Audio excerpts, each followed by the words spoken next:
Welcome to Export Fundas, a podcast breaking down the art, science, everything there is to export out of India.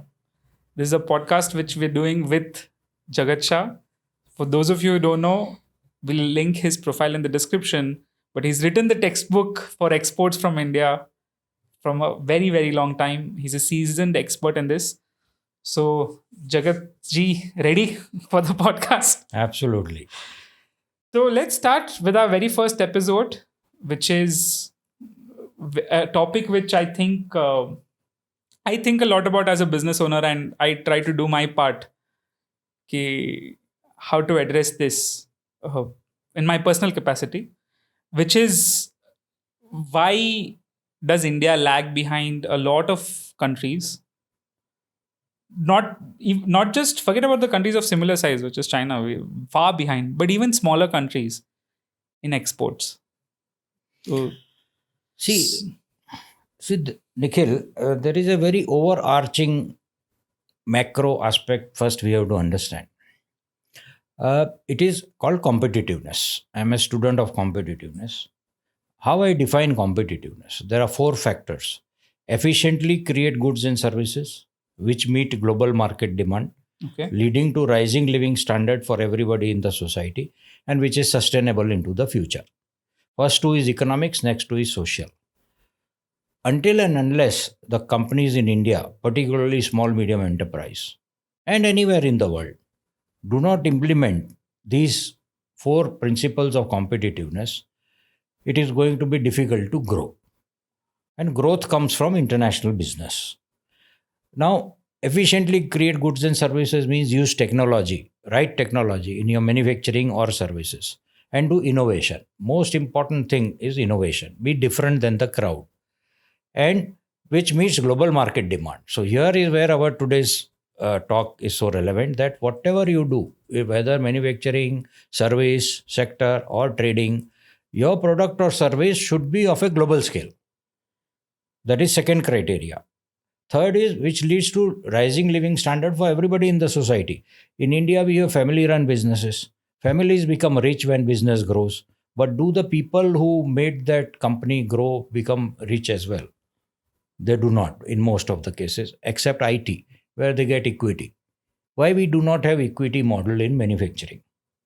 Now, so we have to make sure. And if you look at Amazon or Google or Facebook or Apple, any of these, They've made themselves many billionaires inside those companies. right? Yeah. Exactly, because of the equity model. And in India, people think, oh, if I give equity, I will lose control. It is not so. So you're telling me that the fact that we lag behind in exports is somewhere linked to this mindset? Yes, yes. And the fourth component, which is sustainable into the future.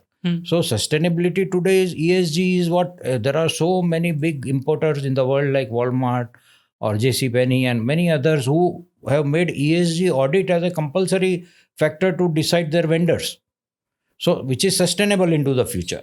So if I'm in textile, I'm making this t-shirt, whether the dyes I'm using are vegetable dyes, that will make me sustainable and eco-friendly. Now these four elements every business can implement in their, if you have this understanding. So this is the, and when I say competitiveness, I always say that export is the benchmark of competitiveness. Okay. Because why a lot of people tell me, oh, why are you asking small medium enterprises, for example, in India to export? India is such a big market. Whole world wants to sell to India. Indian SMEs are not even selling to 5 states of India. Let them first sell in India, then tell them to export. My logic to them is very simple. I say, number one, when a company starts exporting, it understands the best practices of their product and business in the world. And when they bring those best practices to their Indian business will improve. True. Number one. So competitiveness is the benchmark of export, because when I get an export order as a small company or a medium company, it means I beat somebody in India to that order. It means I beat somebody in China or somebody in the world. Otherwise, I would not have got that business. So it means I am competitive globally. It is not necessary to only be competitive in your country. You have to be competitive globally. So let's talk about this a little bit more. You specifically mentioned SMEs. You come across a lot of SMEs. Say you see 100 SMEs in India. तो उसमें कितने SMEs में आपने देखा है कि there is focus on competitiveness and Very trying to less. export? Very less. I Like, will say 10%. wow. And I will say all 10% of them are exporting. Right, I have all data. right.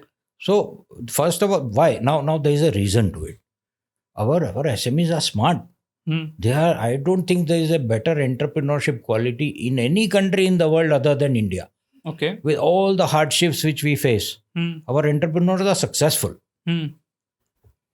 right? So, in spite of all those difficulties, when they are successful in India, why are they not able to export? The reason is and this is where my original formula of competitiveness comes in.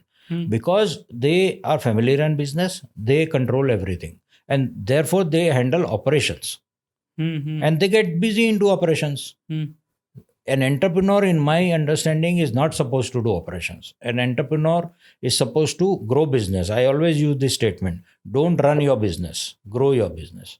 You can do either one of the two. If you run, it won't grow. If you want to grow, don't run. Then who will run? Delegate authority.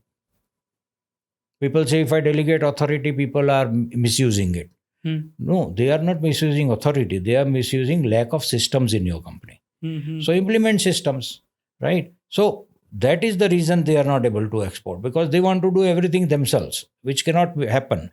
So you have to have a people in your company whom you give a small equity, 5%, that becomes their ownership.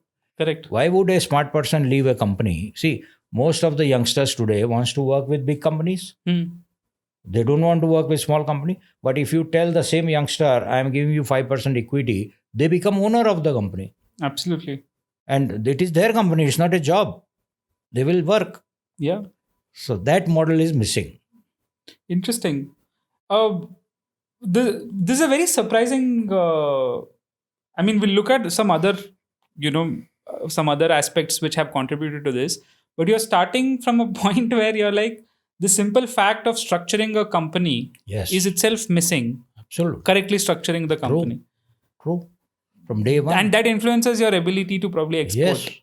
Yes. Today also Jeff Bezos, second richest man in the world, he posts in his social media that for the first 4 years I was working from a 20 by 20 room with my small team. He is posting. He started small. He had no capital. How second richest man of the world? Delegation of authority, equity in this company to smart people. He said, I want this guy to work with me for 25 years. Why will anybody work? He gave equity because it's their company. Yeah, Now and it's their company. that guy is also a billionaire, I'm sure. Yes, of course. Of course. Same thing Facebook did. The 1% equity guy who owns 1% of Facebook is a billionaire. Yeah. Absolutely. So this is now first starting from the very base, which is figuring out how to structure your business. But let's move on to the next aspect, which is global positioning of Indian exports. Like, how do you think we have positioned ourselves as a country for global exports, and where do we stand right now, as far as you can tell? And where do you think there's a significant gap or anything like that which you see? See, we got independence in 1947. Correct. China had a cultural revolution in 1949. Most of the Chinese strategic thinkers, they believe that India was 20 years ahead of China that time. And today, China is quite ahead of India, right? We opened our economy in 1991. China opened their economy in 1981. And they opened very fast. It took us almost 10 years to really open. So we were a license Raj economy. There was only one scooter you could buy, right? And you had to wait for 3 years. Right. And if you have foreign currency, you have to wait for 1 year. Today, the same scooter company comes to your home and says, here is the scooter, pay in 5 years installment without interest. So when an economy opens, this is what happens. And this is about competitiveness.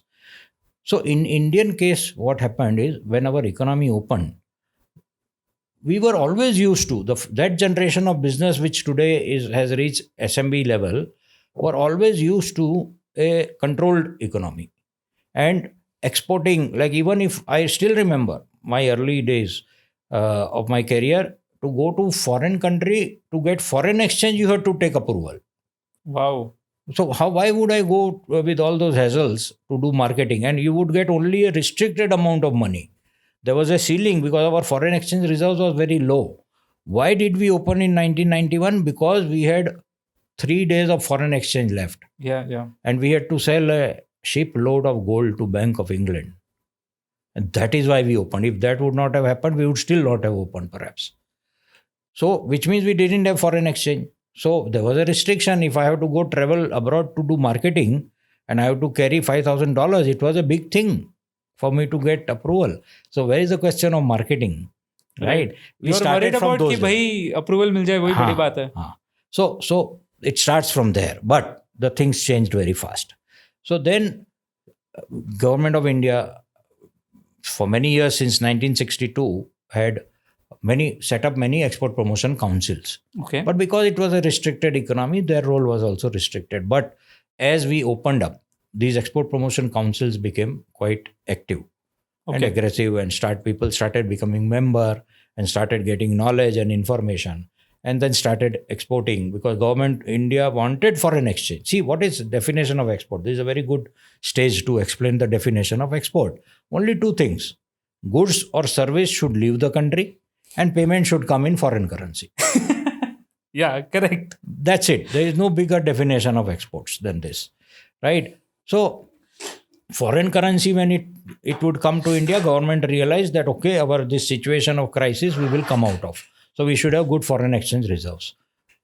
Those days, if I'm not wrong, we had hardly $500 million of reserve. Today we have $700 or $800 billion of reserves. Wow. Right. So export push started from there, then onwards. And Indian companies, a small percentage of Indian companies understood that, it is actually exporting is easier than doing business in India. Yeah, I can relate to that. Yeah. Absolutely. I've loved the clients who pay in dollars because even if they are irritated, I'm okay with it because I'm earning in dollars. Correct. I always use this logic. I tell people, are you interested to earn 1 rupee or 80 rupees? Because dollar to rupee is 80. Yeah. Effort is the same. Yeah. Right. Yeah. So you make your decision. Right. And as what another very interesting social thing happened, going back to my definition of competitiveness, these small medium enterprises, as they started doing well in India, their children went to study abroad. Okay, interesting. Earlier, even to study abroad would require a RBI permission because you have to get dollars to pay fees. Oh, I didn't know this. Yes. Okay. Yes. Okay. And therefore, these children, they freely started going abroad to study.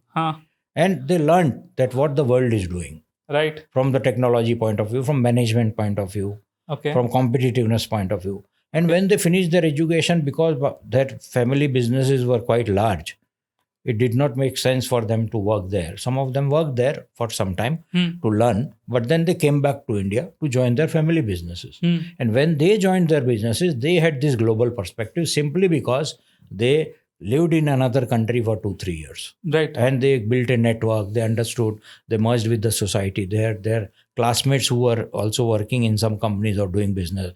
So their network was like that. And they started thinking that, okay, this business was started by my father or mother. I am joining. What is it? What am I doing in this company? It is their business. So they, in order to create a self-identity, they said, I should do something which my company is not doing, which is exports. Right. And they had this global perspective. So this is a very big social change which happened in our society, that these youngsters then started telling the parents that let us get into export. So a combination of the market opening up plus export council plus a lot of students who've studied coming back. Yes. In large or small companies. Yes. And also a realization that Indian market is becoming more and more competitive. See, if you take example of t-shirt, the t-shirt you are wearing. Yeah. Now, the center of manufacturing of t-shirt as a cluster is Tirupur. Okay. Near Coimbatore in Tamil Nadu. Right. there must be around 2,500 factories who make t-shirt there. Okay. Now, if you are doing business of t-shirt in India, you are going to compete with 2,500 companies, and there are other companies in all over India making t-shirts, maybe 5,000 companies in total. But out of those 5,000 companies making t-shirt in India, hardly 100 must be exporting in those days. So your competition straight away goes down. Now you may say, okay, but global competition increases. But India itself is very low on labor cost. Such type of a product is very labor oriented. You'll always have a cost advantage. Right. Yeah. So, but your competition has suddenly decreased from 5,000 to 100. There is more likelihood of you getting business. So this understanding started coming, and people realized that actually when sometimes by hook or crook, I have some family friend or relative who said, send me 500 t-shirts. I sent, but then I saw, oh, it is so hassle free to do business in export. And I got addicted to it. I said, oh, then I started marketing. I said, okay, this order came by default. It's not really an order. But then let me try to get from unknown people. So this is the historical context. But even then, right, if you compare, say, a smaller country like Indonesia or Bangladesh, even for that matter, they actually beat us out in these traditional industries, right? Why is that gap present? I've never understood that, because I've always been surprised by that how come in those specific industries those gaps are present? No, so see, every country has its competitive advantage. Okay, and a competitive positioning. Okay. Now let's take example of Bangladesh. Okay. So Bangladesh was an underdeveloped country. The leading economies in the world, which if you have to say, is US, Canada, Europe, Japan, Australia, New Zealand. These are very high per capita income countries, high GDP countries, developed countries. They came out with a policy that underdeveloped country, whatever products they export to these developed countries, the import duty will be zero. And India got into a developing country category. And therefore, there was an import duty on India. Wow. Okay. So straight away, there was a differentiation of lending price. Okay. So they wanted to promote. Why? Because they wanted to tackle poverty through business. They said these are underdeveloped countries, extremely poor countries.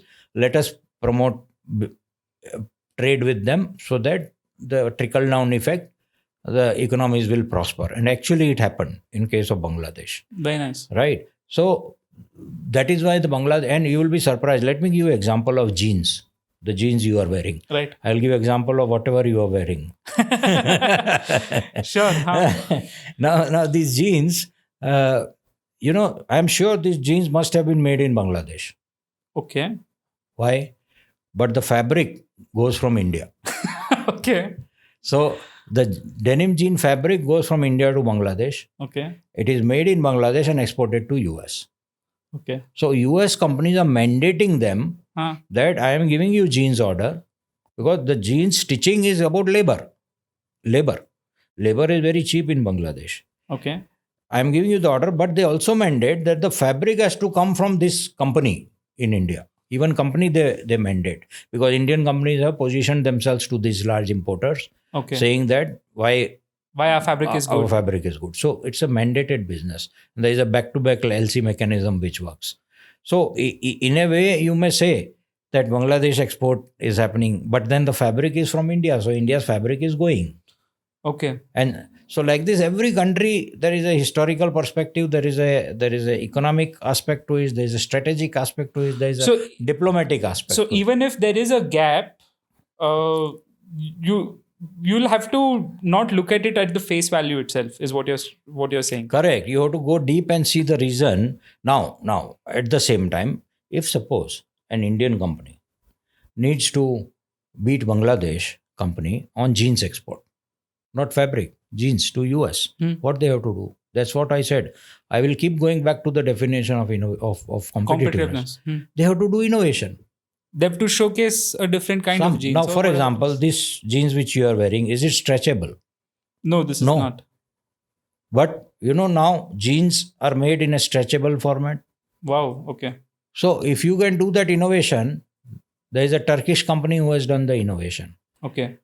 And then People are ready to pay the premium then. absolutely, they are paying already. So then you will be able to beat Bangladesh on price, because till then it's a labor arbitrage. You are just working on labor cost differentiation. Now suddenly when you are putting a product which is not in the market and you have innovated and you get a protection through patenting or whatever, and you are able to beat that scenario. Very interesting. So let's. This is a very interesting outlook on how globally we are placed. Let's move to the next part, which is this gap.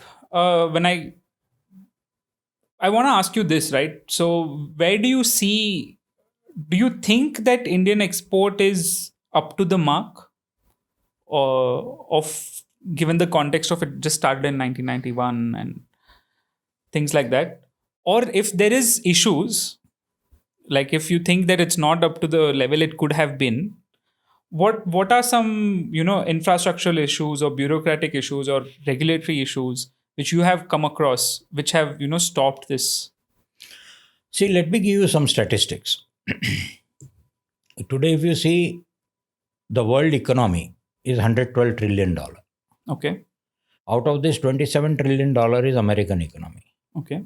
$19 trillion is Chinese economy. Right. All of Europe put together is $19 trillion. All of Europe. India is $4 trillion. We just crossed $4 trillion. 2021, India's exports were $440 billion. Okay. 21-22, $560 billion. 22-23, $670 billion. Okay. This year, 23-24, we are targeting $750 billion. 440 billion to 750 in 4 years is amazing. Wow. Okay. It's amazing. That's almost you'll double within 4 years. Double. Yeah. It's unbelievable. Right. And mind you, these last 3 years were pandemic years. Yeah. Right. And still the growth. Uh-huh. Why? So there is a China plus one approach which the developed economies have taken up. That's an alternate to China as a supply source. Why? Because in pandemic, supply chains were disturbed. Right. And now also because of the all this Gaza war and attacks on the Red Sea, it is being disturbed. And there is also another aspect which very few people have spoken or discussed about. It's called Europe plus one. Okay. Because of Ukraine war. Okay. Again, supply chains have disturbed. So a lot of European companies are also targeting that we should source from other than China. But now let me give you the statistics of China. Okay. While I told you that India's export is $670 billion last year, China's export was $3,500 billion. Wow. Out of that, $528 billion was only to US. And year upon year, this has been the status. Okay. US is one of the largest importer from China. And India's export to US is around 90 billion or 100 billion. 528 billion. Only China's export to US. But in total, 3,500 billion compared to our 670 billion.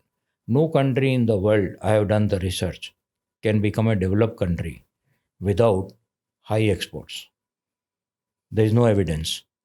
Right? Our Prime Minister, Narendra Modi, is doing amazing work. Unbelievable. Has given a target to business community that India should become $5 trillion economy by 2025. Right? And India should become a developed country by 2047 when we will complete 100 years of independence. We cannot become developed economy without high export. So overall, and who is going to export? It is companies It's going to in be India. business people only. We. Yeah. Aap hum. Right. And let me now tell you a very interesting aspect. Right now, product export is more than service export. That is a shocking thing. Yes, but remember my words. And maybe we will be doing podcasts after 3 years in the same model. Is services export will overtake product export in 3 years. From India, maybe 2 years. That will be the game changer, because Indian economy is more service oriented beneficiary. It will be benefited compared to China. China is more merchandise product based because it's a manufacturing success. It's a success of infrastructure. In services, infrastructure, because there is no movement of goods, Right. right? So that is in a very beneficial position. But now I come on the regulatory part, right? So I feel the the government of India needs to put more focus on marketing effort now for Indian companies. The Okay. marketing effort support from government of India is little lacking. See, compared to China, Okay. even I will use that word. So Can you give an example just for our audience to exactly. understand? So for example, I'll tell you, when Chinese companies started entering American market, what model they used is very simple. There are two models. Either you do your communication, you find out a high intent buyer, and then you try to get an order, then you produce it. It will take 1 month to produce. It will take 1-2 months to get a business, then 1 month to produce, then 1.5 months to ship. It's a 4, 5, 6 month cycle. They broke the cycle. The government took the initiative. They hired some warehouses in US or Europe, and they offered it to the Chinese companies that you here. stock there Okay. and make the goods readily available. Next day delivery, no 45 days. And you come quality, because those days, early days, China had a quality problem. Right. So people were scared that I'll order, what will come, we don't know. And same situation was with India. So they said, okay, that is also solved. Come to my warehouse, see goods. You like, you buy. Don't like, don't buy. Quality issue solved. And payment rotation also becomes fast. They don't have to open LC. They will give a local payment. There is a mechanism of payment of one-way bank account. So they became extremely successful in initial stage through warehouse. Now that is what Indian government has to do. We should have physical presence, give it to industry. They charge, we are building roads, but we are charging toll, no? Government is building roads, but they're charging it. but we are ready to pay because we reach fast. It is safe, comfortable. There are restaurants. It is organized. No cow will come in between. Right? So it is safe. So I drive fast and I reach. Fast means within limits. Same thing. Open and give it. Charge something initially. Give some subsidy, but then charge a fee. Businessman will be ready. That's one example of marketing push. There are many such things which can be right. So that's what, guys, marketing is not just about branding and website and content, but a simple setting up of a warehouse. Yes.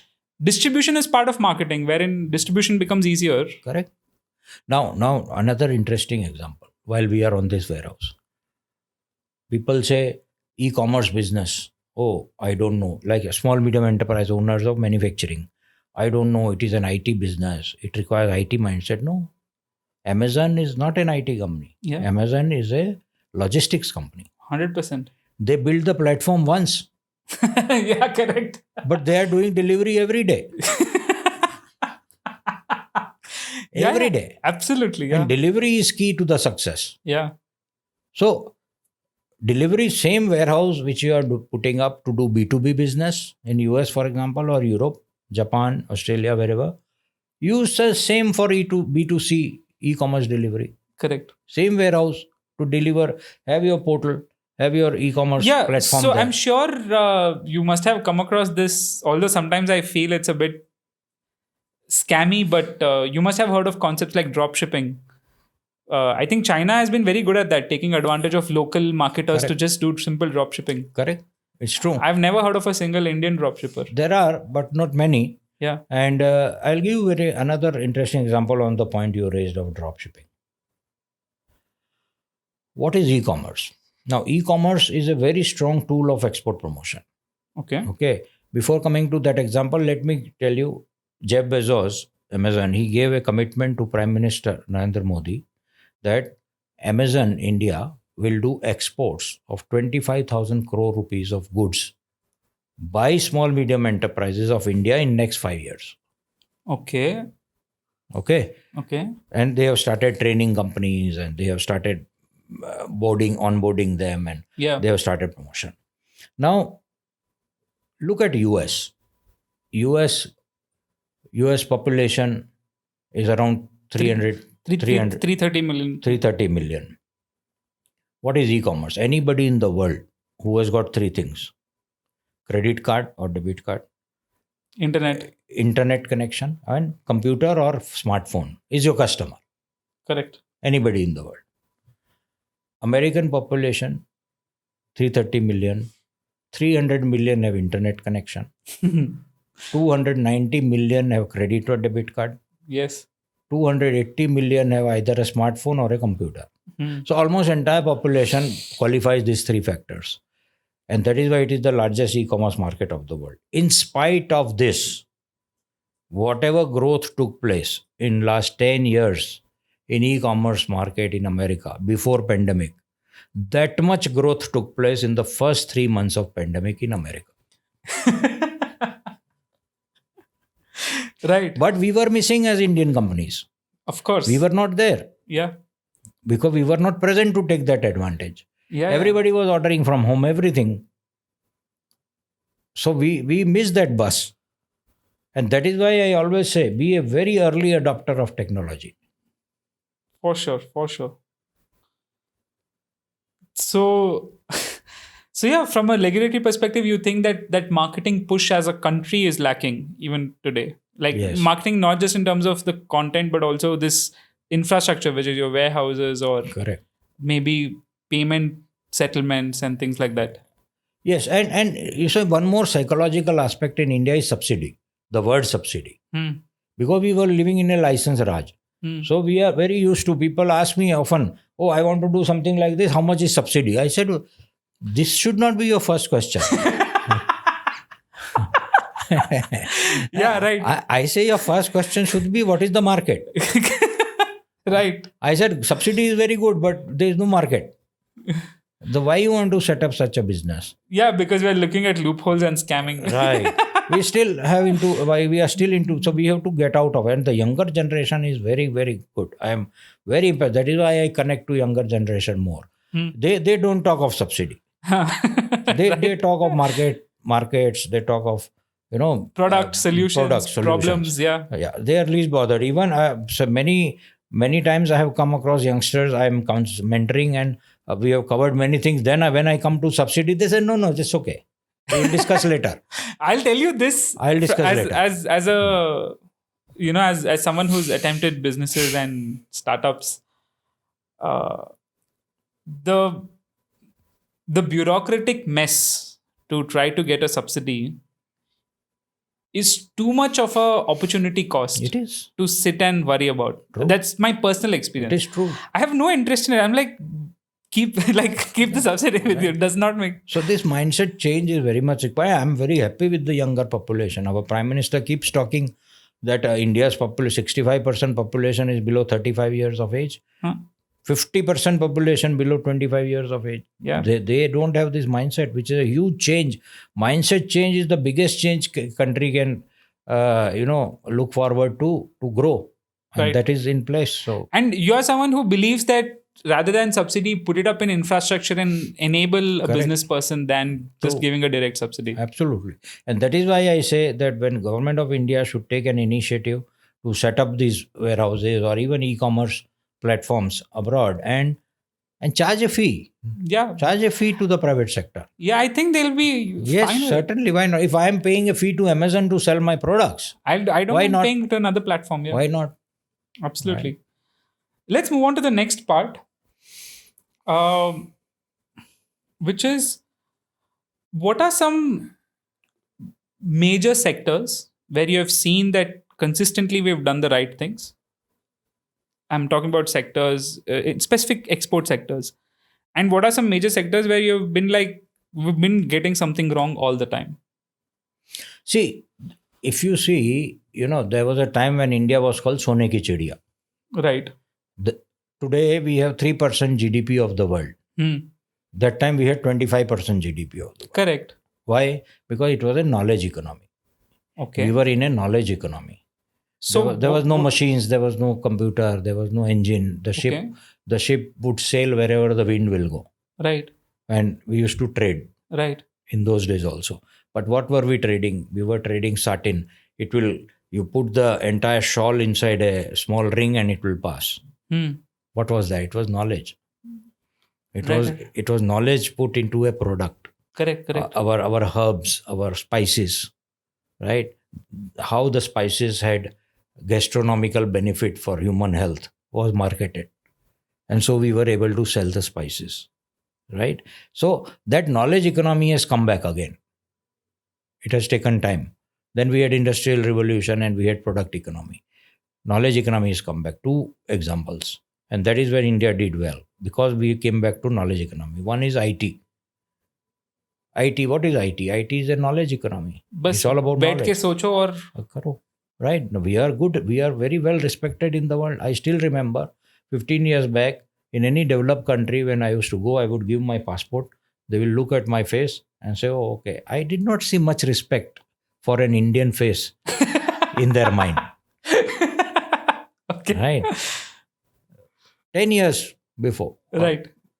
When I give my passport, they say, oh, from India. Yeah. Oh, IT. You are IT engineer? I said, yes. Yeah. I'm IT engineer. It's a global brand. That Right. Indian IT is good. Why? Because we exported. Right. So, same way, look at pharma. Okay. What is pharma? Pharma is knowledge. Hardcore, Because yeah. you do R&D, you develop drugs, you develop molecules, you get it patented, Right. you do it at a low cost. You will be surprised. 130 American pharma companies are owned by Indian companies. Wow, I had no idea. Yes, we are exporting all over the world. What did we do during vaccine? It used to take 10 years to make a vaccine. We made in 1 year. And it was a good vaccine. And we gave to 100 countries for free. Wow. That's the soft power of India. But what is vaccine? It's a knowledge. You are doing R&D. Manufacturing is later. First you have to do R&D. Know that it is effective or not. Right. R&D is nothing but knowledge. Knowledge economy has come back.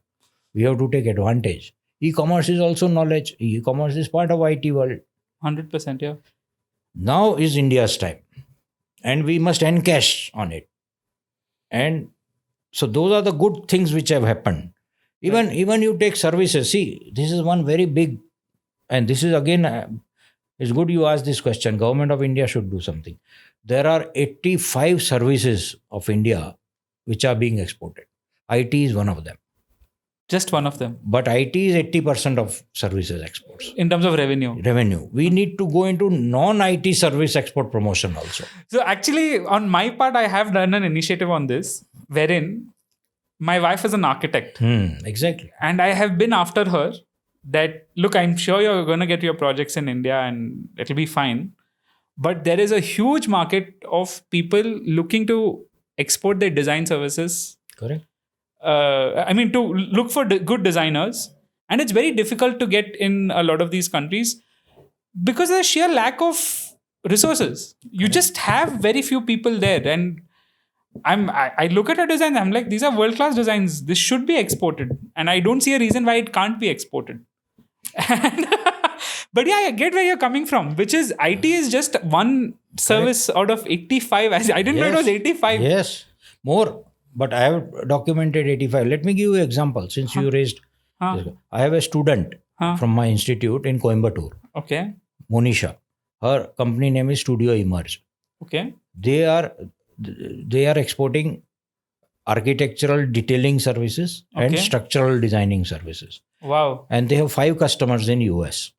Okay. And now they are going global. They are entering Japanese market. They are entering Australian market, Canadian market, European market. And it's a small company. Knowledge. But there is no government support in this. Government should actually design a program which is for non-IT service export promotion. So when you say that, I mean, what does a program like this look? So, and this very nicely leads to my next question, which is, when you say, government export program, like what are you referring to? What does this look like for a business person? Yes. So I will say, you see, so far what was happening, government was refunding many indirect taxes which a business would pay in export. Because one logic works in export that we should never export our taxes. So if there are taxes which we have incurred while doing a production, but our product is being exported, we should not export the tax part of it. Otherwise, we'll become uncompetitive. So government used to give a refund of some part of it, right? Through various schemes like DIPT and duty drawback, and there are many schemes which have been running for many years. That got some objection in the World Trade Organization, WTO, as a violation of the WTO Act which we have signed. So slowly government has reduced the support there. But I think right now more support should be given on market push. So market push, like for example, we used to have a scheme which still have, but it is not functional. I don't know why. Market access initiative. If you are going abroad to do marketing 3 times in a year, you would get 90% air ticket refund. Wow. But then government officers are giving the logic that people misused it. Maybe out of 110 misused it. But they stopped the scheme. But that's not right. If 10 have misused, find out the loopholes and plug it. But don't discontinue the scheme. That's right. Right. So then there was a scheme that if you are going to Brazil, for example, and they don't speak English, and you hire an interpreter, They would refund that. they would refund $100 per day for that. If you are making your brochures in Portuguese language for Brazilian market, there will be some refund of that. Even warehouse, very interesting. We had a scheme. If you take a warehouse or a showroom, 75% of the first year rent refund. That's And 50% second year, 35% third year. But it is not, because then they routed it through the export promotion councils.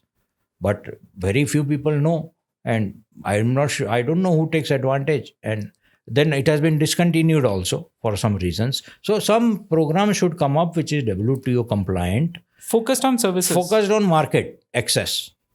That support is required today. So if you're looking at it from a services perspective, IT has done well, but a lot of other services are lacking. That's first. And manufacturing perspective, pharma has done well, but a lot of other manufacturing is lacking. Yes. Why is that? Like, why do you think? Can you give me some examples of sectors so that we understand that this is how if you're in that industry, for our viewers, this is how you're supposed to structure it. So I will give you example of food sector. See, I always say 5 sectors, are really the backbone of economy. Roti, kapda, makan, padhai, or dawai. Okay. Right. Anything to do with food. अभी wifi भी add कर दो. हाँ, वो तो umbrella है. Anything to do with food, anything to do with textile, anything to do with construction, anything with education, and anything with healthcare. Why? Because this is a direct correlation to growth of population. And the world population is not going to decline. Correct. So as population grows, these are basic needs of human being. Correct. Now, if you see in this food sector, the potential which India has, not only in agriculture, but also value addition food, processed food, we have not encashed it. Any reason why? Again, as I said, that like in IT and pharma, the knowledge part became the competitive part.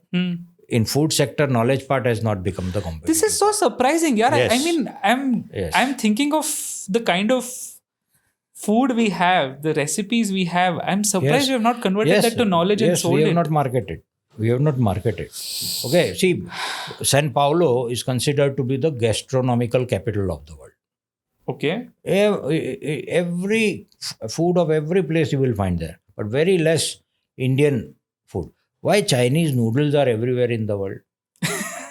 Can you relate an Indian food? And the jasmine rice. Yes. Can you relate an Indian food to match that? I think the closest I've come is idli. Idli also, no, not like noodles. Yeah, for sure. Right. Noodles you'll find everywhere. Right. So that is what we have to market. Food we have not, and we have not added knowledge to it. We have not. So for example, when you say knowledge to it, can you give an example for food processing entrepreneurs out there? Okay. So, there is an exhibition which takes place in Dubai called Gulf Food every year. Okay. This year, February also, we are going with 25 of many of our students. Guys, I'll put the link in the description. If you want to be part of that, you can come. Yeah.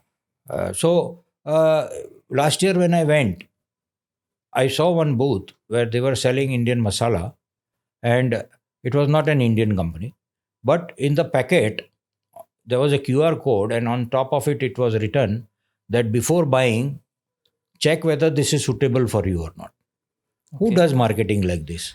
I was very surprised. Okay. Are they demarketing or marketing? Huh. So I took my phone, I did a QR scan, Huh. and it asked me 5 questions. Huh. What is your height? Huh. What is your weight? Huh. Do you have blood pressure? Huh. Do you have diabetes? Huh. Do you have cholesterol? Okay. I mean high. And I had to just tick mark. No typing. I tick mark, submitted. A reply came, this product is not suitable for you. Okay. Now you see the next part. Huh. Then in the last line it said 4 places from where I am sitting is suitable to you. Wow. Okay, I took my phone to that 5th product, and it took my data from that, Already it had, huh?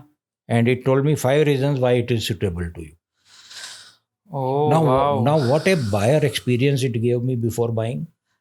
Did Now, you? this I'm is sure an- you ended up buying it. Yeah, they were not selling there, but they became our student. Right. So what a buyer experience before buying. Right. That is the application of knowledge to product. Right. And then this is halfway. Then I was talking to them, and then they said the moment you will buy it in a store, and the bill will be cut in the POS system, you will take it to your home, you will put it in your kitchen. The same QR code, as soon as billing is done, will change. Next day morning, when you take your phone and do the QR code, it will take you to one food tourism place in the world through a backup website. And it will show you videos. It will take you to Champagne. That Champagne in France is a town. Only champagne made in Champagne town is the original champagne. It is a geographical indication. It is patent of that place. How it started, who was the first farmer, how it is being done, how the processing is done, where distribution is happening, why it is costly, Right. what does it do to your body, when should it be drunk. So much information. Next day, after 24 hours, it will take me to another food destination. 365 days, it will take me to 365 destinations. Beautiful. Now I am addicted to it. After 2 months, my masala is finished. You will go back to him for sure. It is there in the packet. It is written buy online from here. Bus. I will buy online because I am addicted, and I am addicted to the experience which it has given me. First before buying, and then after buying. Right. Now this is the application of knowledge to product. Food sector. Right. And we have not even come close to. However, I am sure they didn't reply me. I'm 100% sure. The entire IT of that company must have been done by a company in Bangalore We're sitting right now in Bangalore, guys. or in Ahmedabad, in my city. Yeah, absolutely. It would be one of these two. So places. we are doing the work, but we are not applying. So IT adoption in India is poor. IT export is very high, but IT adoption in India is poor because SMEs are not adopting IT. We are a technology follower, not a technology leader in adoption. Absolutely. Oh, this I can vouch for sure because like something as simple as moving to an app-based accounting. Like when I told my own family that, I'm going to do it on Zoho, which is an Indian product. They were like, what is this Zoho, this, that? And by that time, Zoho had like $100 million worth of revenue in US and Australia. Like, I'm surprised you guys have not heard of this. And they're happy with their books. And so, yeah, I understand where you're coming It takes from. a generation to change. Let's move on. So you gave example of food, where from a product and manufacturing perspective, we've not done it right. Any other example you can share, just so that people have an idea to think about? Take textiles. Mm-hmm. Oh yeah, so textile you gave an initial example, which is lack of innovation. Yeah. But anything else we're doing wrong over there? No. So I'll give you example of T-shirt. Right. So now again, what is knowledge and how it applies to a product in textile sector? Because I said roti, kapda, makan, right, padai and dawai. Right. So in textile, there are companies who have started making T-shirt that if the temperature becomes cold, the T-shirt will become warm. Right. You roll. And when temperature is warm, it will become cold. Now that is just simply application of IT. I mean application of knowledge, technology. Right. but the price of that is high, right? Now, a lot of Indian companies tell me, I can do that, I will do that. But what is the market size? How many people will buy? See, one t-shirt in Tirupur, you will get for 80 to 100 rupees as a bulk, Right. which is sold in market for 6, 700 rupees. But this t-shirt will be 4,000 rupees. Mm-hmm. So how many people will buy? Very small number of people. But that's not the logic. The logic is that you use that as a market entry point. You use that innovation as a market entry point, and then say and get it patented. Do some some product development and say to large companies that you want this T-shirt, I'll give you. But along with that, also because you are selling other T-shirts, also buy my 100 Normal rupees T-shirt, 5 lakh T-shirts. So you are able to get a market entry. This is what China did. So in the product, this is what. Now I'll give a third example of furniture. Now in India, the thought process is that furniture is bulky. Furniture cannot be exported because it will cost too much in freight. But what China did? China did DIY, do it yourself. Completely foldable furniture, and it exports to US. What- And all instructions are there. You may put it up yourself, right? But you know what is the biggest game changer of furniture export today in Bangalore? If anybody wants to make a bungalow, they will take their architect and go to China, Yeah. buy flight, I've seen this. and stay there for 3 days. Yes. And they will go to Foshan, is the cluster near Guangzhou. There is a huge markets, 20 floor markets, only furniture. They will go to 4th floor or any floor. They will see a showroom. They will see various furniture, and then they will buy. They'll put it into a container and bring to India. Imagine air ticket, stay, container. Free. Still they say It's cheaper. still not so much cheaper. Now this is the most interesting thing I want to talk about. Huh. Actually, it is not cheaper. Okay. It is almost similar to Indian price. But you know what is the differentiator? First day you went to the 4th floor, that showroom, and you saw. Second day when you go, 30% of whatever is in display would have changed. Design is the game changer of furniture in China. And design is knowledge. They have so much of design orientation that the new designs, you will never have seen such designs. You will say, oh, I like that.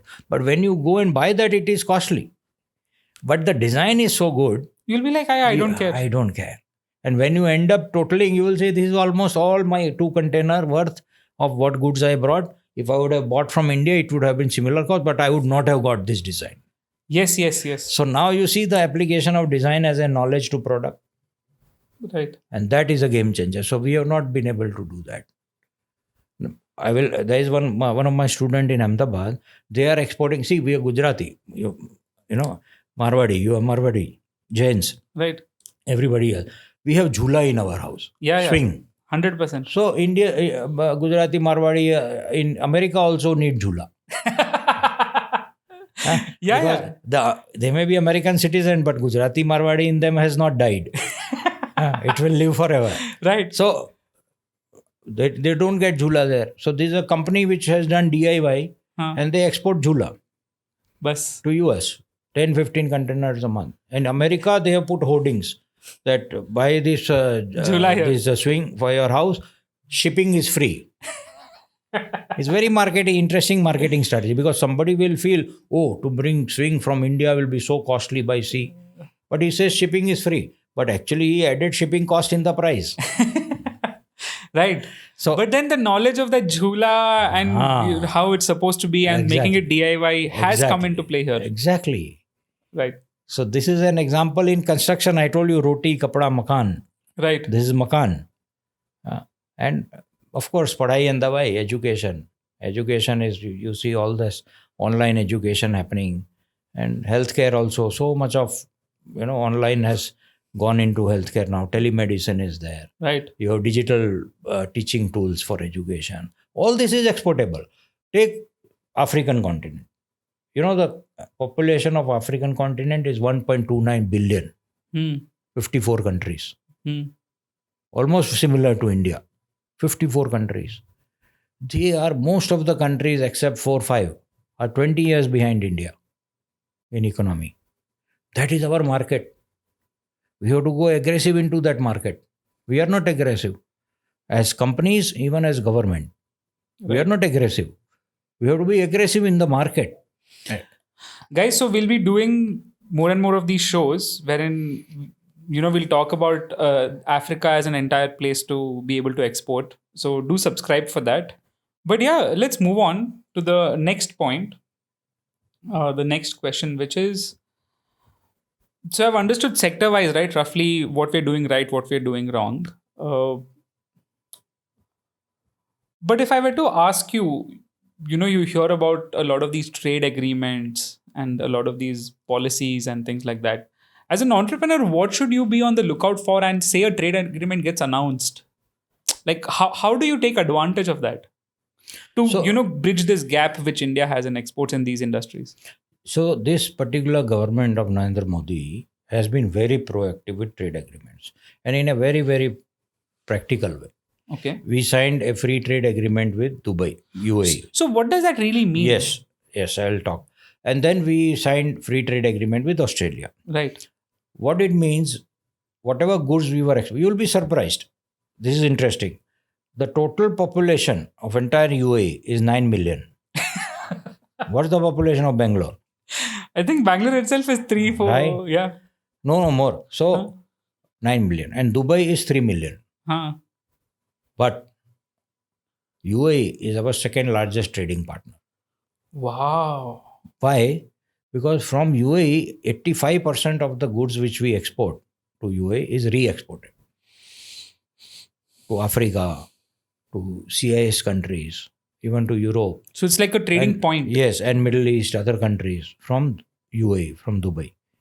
Re-export. Because how much will the people consume? Right. Such a small population. Right. So we signed a free trade agreement with UAE. What is the meaning of that? Earlier, if this t-shirt you are wearing was 15% import duty when India exported that, now it is zero. Oh. So 96% of the products which India exports to For UAE is services zero as duty. well? For services as well? Yes, Okay. yes, service also is covered under a free trade agreement. Okay. Zero duty. So they are giving you a cost competitive advantage, right? And so the Indian companies need to know about it, and of course Dubai companies know. So you have to put that into your calculation, right, of pricing. And same thing is with Australia. I think if I'm not wrong, again 94% of the goods which we export to Australia is zero duty. Wow. Yeah, so we are on negotiations of similar agreement with European Union, Wow. with Canada. With If those goods US. close, that's Yes, amazing. Yes. So this is the benefit of the. So free whenever a agreement. trade agreement does get signed, then you as an entrepreneur, that is a market open to you. It's as Yes. good as selling to another state over here. Yes, exactly. Yes. So again, I say knowledge. I keep saying, coming back to the point, knowledge is important. A lot of small medium enterprise do not even know about these agreements, right? Yeah, by the way, guys, subscribe to the channel. These are the kind of agreements we want to talk about a lot more. Yes, there are many. There are more than 100 agreements signed of different types. These free trade are two. There are many agreements which have been signed, and Government of India has been very proactive. They have a website, Ministry of Commerce, where all agreements are posted. All agreements, even 20 years back, what agreement was signed is posted. Okay. So it's a very good knowledge resource, right? So we need to spend time on that, and that is why I tell entrepreneurs that get away from operations. Because if you don't get away from Find operations, partners. you don't have time to check these things, Right. right? And so you do not have knowledge, and that is why you are not able to grow. Now I'll give you another example of knowledge because we are talking about it. While I told you that American economy is 27 trillion, almost $3 trillion of goods and services American government is buying, Wow. which is 3/4 of Indian economy, Yeah, and it's like 6 times our total exports. right? Right. But in order to sell to government of US, you have to be registered. You have to Okay. be a registered vendor. Okay. And if I'm not wrong, on my last count, about 1,000 Indian companies are registered as vendors. Okay. And 14,800 Chinese companies are registered. My God. And that registration has to be in English. Okay. And even today, 3% of Chinese population knows English. How hard is it to get? And we know English, Right, but we have 1,000 companies. Why? Because we don't know. right. So again, this is another example of knowledge. That with this kind of knowledge, you can do business with US government, right? There you go. So, from a policy perspective, guys, I mean, do subscribe to the channel, but also follow a lot of these agreements. That can be huge market opportunities, which can be a game changer for the business. It is. So, finally, guys, so this episode is, of course, coming out in January. So, in December, we had a very interesting report which came out. So, this is from the government itself. I was very surprised that very, very few news channels picked this up, but I want to do a deep dive into this with Jagat sir. So let's open it up here. I've leave this link in the description so you guys can check it out yourself as well. But yeah, let me just quickly go through this. So Jagatji, there was essentially an India's export performance. They report this on a quarterly basis and on a monthly basis. So let's look at this report, which spoke about the total merchandise export in ore and jewelry. It's important for you guys to know because आपके market में ये धंधा हो रहा है. So if you're in the same space, please have a look at this. We'll first talk about merchandise and export service breakdown. So just in the month of December 2023, the total merchandise export, which is your goods, was 38.45 billion and imports was 58.25 billion. Services export was 27 and 13 respectively. Overall trade,